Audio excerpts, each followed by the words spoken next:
네, 오늘 저는 주신 말씀을 통해서 약속을 믿고 인내하라 라는 제목을 가지고 하나님의 말씀을 증거하겠습니다. 우리가 믿는 하나님은 어떤 분이십니까? 하나님은 전지전능하신 분입니다. 하나님은 우리의 모든 것들을 다 아시고 또 우리를 인도하시는 분이 하나님이십니다.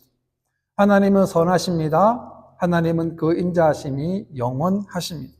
하나님은 우리가 행하기 전에 먼저 일하시고 먼저 행하셨습니다. 그러므로 우리가 해야 할 일은 뭡니까?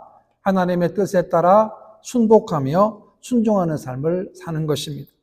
여러분, 그것이 그 문제가 이해가 안 되고 납득이 되지 않는다 할지라도 그것이 하나님의 말씀인 이상, 또한 하나님의 명령인 이상 우리는 그 말씀에 순종하며 살아가야 하는 것입니다.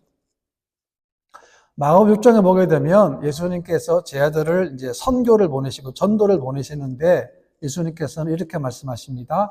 지팡이와 신만 신고 두버릇도 입지 말라고 하십니다. 그리고 어디서든지 누구의 집에 들어가거든 그곳에 떠나기까지 거기 유하라고 말씀하십니다.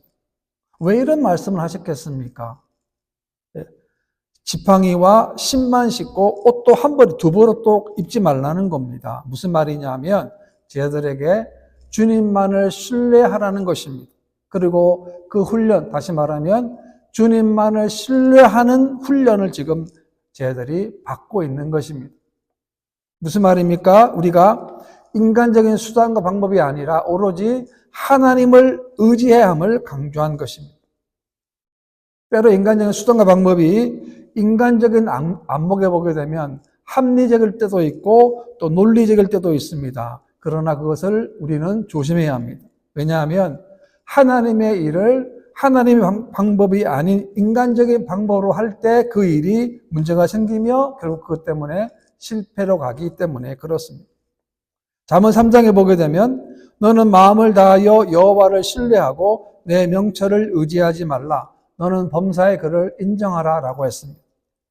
여러분, 이 세상을 지혜롭게 사는 삶은 어떤 삶입니까? 하나님을 신뢰하는 거예요. 뭘 신뢰하는 겁니까? 뭘 신뢰한다는 겁니까? 하나님의 약속의 말씀을 신뢰한다는 것입니다. 하나님께서는 우리가 하나님을 신뢰하는 것만큼 우리를 위하여 역사하시기 때문에 그렇습니다. 그러니까 인생의 성공과 실패, 행복과 불행이 바로 여기에 달려있는 것입니다. 얼마만큼, 어느 정도로 우리가 하나님을 신뢰하는가에 달려있다는 것입니다. 그래서 우리를 범사의 그를 인정하라라고 말씀하고 있습니다. 우리가 왜 성경을 봅니까? 저도 이제 마태복음을 계속 읽어보니까 또 다른 은혜로운 말씀이 또 있는 거예요. 얼마나 우리가 마태복음에 많은 은혜를 받았고 도전도 많이 받았습니까? 그런데 또다시 읽게 되면 또다시 은혜가 또다시 나오는 거예요. 참 놀랍지 않습니까? 여러분들도 이렇게 매일매일 성경을 읽으시기 바랍니다. 하나님의 약속은 시대를 초월하는 거예요. 하나님의 약속은 환경을 초월하기 때문에 그렇습니다. 그래서 저들은 믿음을 가지고 하나님을 섬기고 하나님을 따라가야 하는 것입니다. 여러분, 성도의 삶의 축복이 뭐냐면 우리가 하나님의 약속을 받았기 때문에 하나님이 그 일을 이루시는 것을 목도하면서 살아갈 수 있다는 거예요. 이것이 뭐냐? 바로 성도의 특권이라고 하는 것입니다. 오늘 저는 본문을 통해서 두 가지로 교훈을 얻고자 하는데 첫 번째는 하나님의 약속은 영원하다는 것입니다. 13절 말씀 보시게 되면 하나님이 아브라함에게 약속하실 때에 가리켜 맹세할 자가 자기보다 더 큰 이가 없으므로 자기를 가리켜 맹세하여 라고 했습니다. 하나님이 이해가 되십니까? 저는 이해가 안 돼요. 하나님이, 전능하신 하나님이 인간인, 죄인인 인간과 약속을 하는데 하나님이 자기 이름을 걸고 맹세하는 거예요. 얼마나 놀라운 일입니까? 얼마나 감격스러운 일입니까? 우리가 맹세한다는 것은 어떤 의미가 있습니까? 그 약속을 신실함을 보장하기 위해서 맹세하는 건데 하나님이 아브라함에게 자신의 이름을 걸고 맹세한다는 거예요. 이 말은 뭡니까? 하나님 약속은 불변하다는 거예요. 영원하다는 거예요. 그 말씀을 하시는 거예요. 창세기 15장에 보게 되면 하나님 약속의 진실된 것임을 증거하기 위해서 아브라함의 쪼개놓은 짐승 사이로 지나가신 거예요. 무슨 말입니까? 약속 믿은 당사자가 그 사이를 지나감으로 말미암아 약속을 파괴하는 자는 이 고기처럼 쪼개진다는 거예요.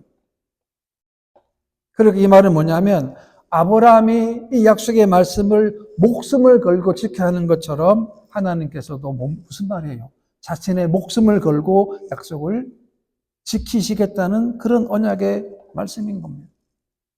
하나님께서는 자신의 아들 예수 그리스도를 이 땅에 보내심으로 말미암아 하나님은 약속을 지켜주셨습니다.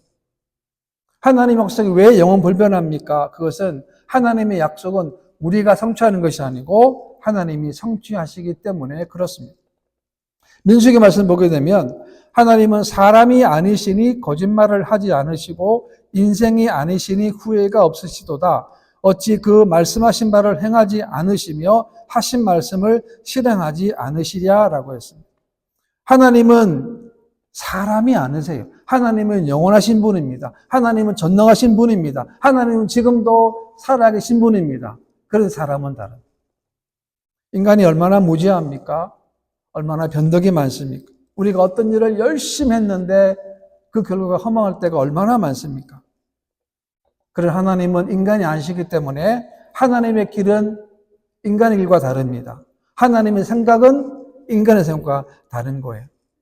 하나님은 말씀하신 바를 완벽하게 이루시고 행하신다는 거예요. 특별히 하나님의 명세가 중요한 게 뭐냐면 하나님은 아브라함에게만 그런 의미로 말씀하신 것이 아니라 아브라함의 신앙을 가진 영적 후손들에게도 동일하게 적용하기 위해서 그렇게 말씀을 하신 것입니다. 17절 말씀 보게 되면 하나님은 약속을 기업으로 받는 자들에게 그 뜻이 변치 아니함을 충분히 나타내시려고 그 일에 맹세로 보증하셨나니라고 했습니다. 하나님의 약속이 절대 변할 수 없는 이유를 설명합니다. 맹세로 하나님이 보증하셨기 때문에 그렇습니다.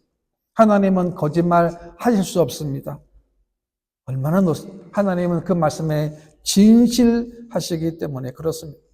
창세기 22장에 보게 되면 내 씨로 말미암아 천하 만국이 복을 얻으리니 이는 내가 나의 말을 준행하였음이니라 라고 했습니다.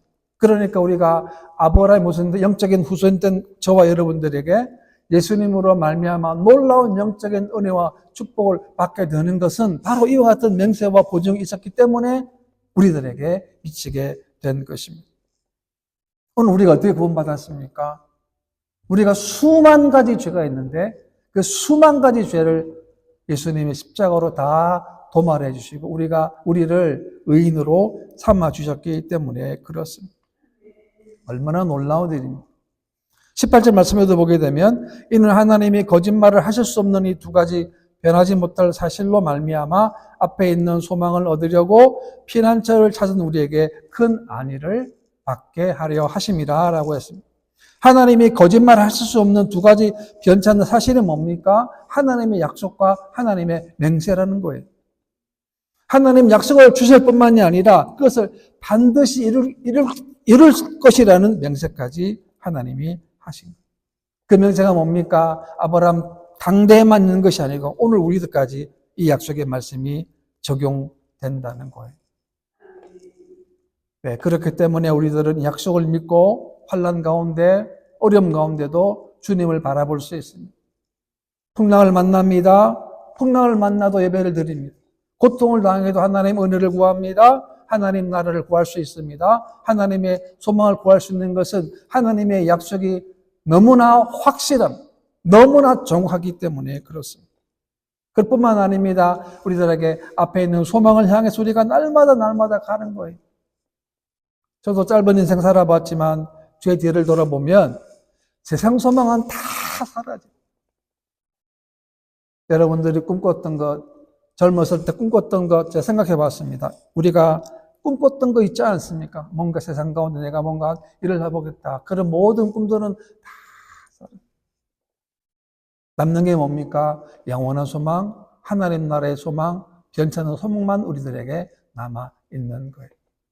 그 사람만 우리가 예배 드릴 수 있고 하나님을 경배할 수 있는 거예요.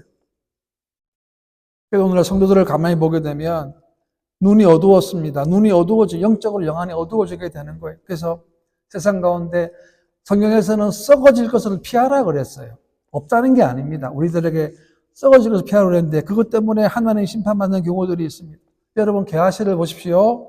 은 2달란트와 옷 몇 벌 때문에 이 게하시는 영원한 나병 환자로 되고 말았습니다. 가룟 유다는 재물욕 때문에 예수님을 팔아버리는 배신자가 되었고 저주의 죽음을 맞이하게 되었습니다. 아나니아와 삽비라도 마찬가지입니다. 재물욕에 빠져서 성령을 속임으로 말미암아 한날 그날에 두 부부가 죽임을 당하게 된 것입니다. 뭘 말합니까? 인간의 욕심이 영안을 어둡게 한 거예요. 사물을 제대로 판별하지 못하게 된 겁니다. 그래서 이번 주 암송이 뭐냐면 성경 구절이 이 백성이 입술로는 나를 공경하되 마음은 내게서 멀두다라는 말씀인데요. 생각해봐요. 나는 혹시 여기에 속하 있지는 않는지. 내 마음속에 입술 말고요. 내 마음속에 정말로 하나님을 공경하고 내 마음속에 하나님을 두려운 마음이 있는가 확인해 보는 것입니다. 왜냐하면 신앙은 자기 성찰이기 때문에 그렇습니다. 자기를 바라보는 거예요. 말씀을 왜 듣습니까? 나를 바라보라는 거예요. 거울을 보는 것처럼 나를 바라보는 거예요. 그래서 3대 신앙은 뭡니까? 약속의 말씀을 붙들고 믿고 나아가는 것입니다. 여러분 그 약속이 어디까지 이릅니까? 바로 예수 그리스도까지 이르게 된 거예요. 왜? 하나님이 맹세와 약속하셨기 때문에 그렇습니다. 그 다음에 두 번째는 하나님 약속을 받는 비결은 뭡니까? 인내함이라고 하는 것입니다. 우리가 하나님의 일을 열심을 내면 낼수록 그 일을 방해하는 세력과 방해자들이 있다는 것입니다. 어떤 세력입니까? 악한 원수마귀예요. 그 일을 하지 못하도록 환경을 악하게 만들고 유혹하고 함정을 팝니다. 이겨내야 돼요. 또 방해하는 사람이 있습니다. 그 말을 우리가 조심해야 하는 것입니다. 제가 지난 수요일 날에 밴쿠버 한의가 설교했잖아요. 제가 또 인연이 있는 우리 하모노 권사님이 우리가 오래 있었는데 또 그분을 기도를 시키시더라고요. 그러니까 제가 앉아 있다가 몰랐죠. 그때 놀란 게 뭐냐면 작년 겨울에 뵀거든요. 하모노 권사님을. 머리가 하얘졌어요. 그냥 하얀 게 아니고 하얘졌더라고요. 9개월 사이인데 이렇게 하얘질 수가 있는가 싶을 정도로. 근데 그게 하얀 게 어떤 예술가처럼 있잖아요. 하나도 안 빠지고 참 멋있게 이 변해 계셨어요. 그거 제가 다른 분 다 제가 섬겼던 교회 때문에 거의 다 알잖아요. 다 인사 다 하고 했는데 유독 그 한국사님이 왜냐면 오래 했기 때문에 적어도 제가 이민 23년째인데 그때부터 올 때부터 지금까지 계속 이렇게 만남이 있었기 때문에 그렇습니다. 우리가 하나님 일을 하려면 분명한 것은 인내함, 오래 참음이 있어야 됩니다. 15절 말씀에도 보게 되면 그가 이같이 오래 참아 약속을 받았느니라 라고 했습니다. 창세기 12장에 보게 되면 하나님이 아브라함 부르십니다. 여호와께서 아브라함에게 이르시되 너는 너의 고향과 친척과 아버지 집을 떠나 내가 내게 보여줄 땅으로 가라 라고 하십니다.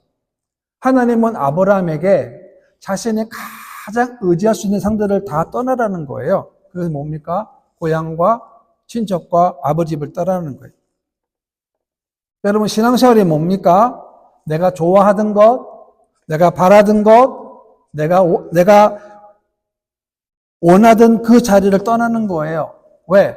그 이전까지 하나님 몰랐던 때는 내 인생의 중심은 나였는데 이제는 하나님 중심으로 바뀌어졌기 때문에 그렇습니다.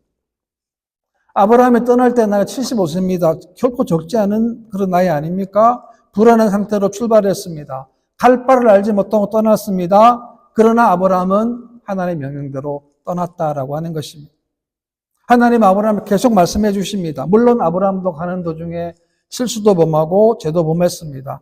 또 여러 가지 일들 있었습니다. 그러나 아브라함은 25년 동안 자신과 싸웠습니다. 25년 동안 자신과 싸우고 인내했다는 거예요. 아브라함의 인내와 인내의 결과가 바로 하나님의 응답 아닙니까? 그렇습니다. 우리가 하나님을 할 때 중요한 것은 인내하는 거예요. 아브라함이 인내하고 기다렸기 때문에 그 인내는 하나님의 보상을 받게 된 것입니다. 아브라함도 처음부터 완벽한 사람이 아니었습니다. 실수도 많았습니다. 잘못도 했습니다. 그러나 하나님은 아브라함을 믿음의 사람으로 만들어 가셨다라고 하는 거예요.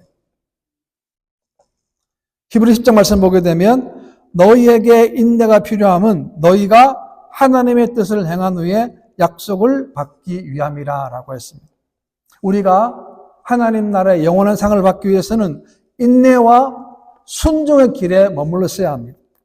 여러분, 하늘의 영원한 상은 복음을 위하여 하나님을 위하여 고난받는 자에게 주어지는 면류관이기 때문에 그렇습니다. 우리가 고통당할 수 있습니다. 고난당할 수 있습니다. 핍박당할 수 있습니다. 그 중간에도 믿음을 잃지 않고 인내를 가질 때 하나님이 역사하게 되는 것입니다. 하나님께서 아브라함에게 독자 이삭을 바치라 그럴 때 그 모습 보십시오. 아무 소리 없이 하나님 원하시는 산으로 올라가지 않습니다. 그 아이를 진짜 죽이려고 하지 않습니다. 와, 얼마나 놀라운 믿음입니까? 성경 말씀에 내가 이제야 내가 하나님을 경외하는 줄을 아노라 라고 했습니다. 아브라함이 하나님의 시험을 완벽하게 통과했습니다. 하나님을 신뢰했기 때문에 순종할 수 있었습니다. 문제를 풀었습니다. 그랬더니 어떤 일이 벌어졌습니까? 하나님이 준비해 놓으신 순양이 보인다는 거예요. 그리고 그 땅 이름을 뭐라고 그럽니까? 여호와 이레, 하나님이 예비해 놓으신 땅으로 그는 불렀다라고 하는 거예요. 무슨 말입니까?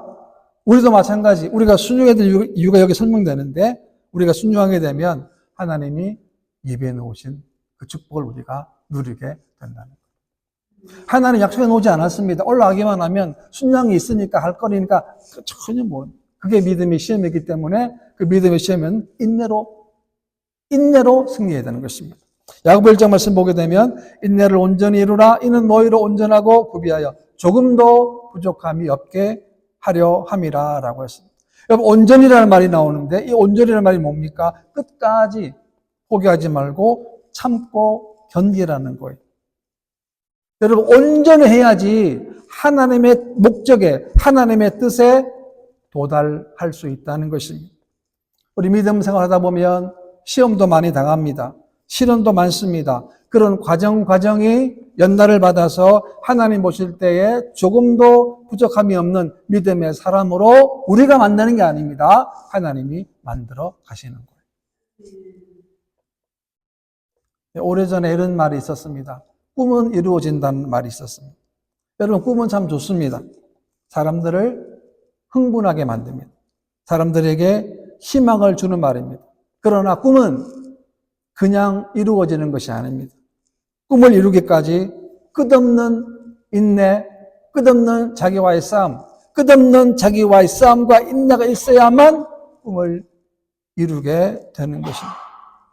여러분, 신앙생활도 마찬가지 아니겠습니까? 우리가 아는 예수 믿는 거, 교회생활 하는 거, 하나님 믿는 거, 예배도 마찬가지 아닙니까? 끝까지 인내하고 또 인내해야 하는 것입니다. 하나님은 우리의 순종을 보십니다. 여러분, 겉으로 순종이다 하지만 우리 안에는 뭘 보시는 거예요? 그 순종을 위한 인내를 하나님이 보신다는 것입니다. 그럼 우리가 기도할 것은 뭡니까? 하나님 우리들에게 인내할 수 있는 믿음을 달라고 기도하시기를 바랍니다. 인내할 상황 속에서 포기하지 않고 끝까지 이룰 수 있도록 하나님께 간구하시고 기도하시기를 바랍니다. 수많은 사람이 실패했습니다. 에디슨이 수많은 실패를 한 다음에 전기를 개발했지 않습니까? 한 번에 성공한 사람은 없습니다. 끝없는 실패와 좌절과 어려움 가운데 마침내 이루어지게 됩니다. 그래서 우리가 하나님 남은 생애 동안에 우리가 다른 것 아닙니다. 하나님의 약속만을 믿고 약속만을 붙들고 여러분 인내할 수 있는 그런 믿음의 삶 되는 저와 여러분 되시기를 주님의 이름으로 축원합니다.